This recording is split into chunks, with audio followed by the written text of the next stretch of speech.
By default, if you do nothing, an AST will automatically roll over into a periodic tenancy.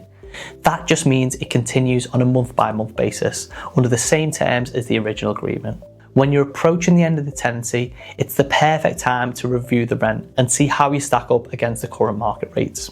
To work out what your property's worth now, check what similar properties are going for in the area and see how your rent compares, the same way you did in your initial valuation.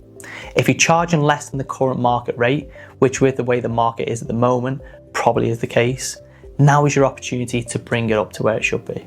We tend to give good tenants who are staying a bit of a discount, usually around 5% below market value. It gives them a reason not to start shopping around, they feel rewarded for being a reliable tenant, and they end up staying longer. But even with them tenants, it's still important to raise the rent in line with the market. And it's much better to do it in smaller increases every year than leave it for a few years and try to bump it up by a big chunk all at once. Not only will you get more complaints about the increase and then being more likely to leave, but it's also less profitable to do it that way. And here's something that not many landlords think about.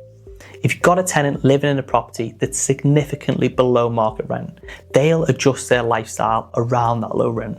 So if they do fall into financial trouble and you need them to move out, they're going to struggle to find anywhere else close to what they're paying for, which can make getting them out of your property a lot more difficult. Plus, even if your rent isn't going up, your costs still are. Your margin gets squeezed and suddenly there's no budget to get maintenance done properly.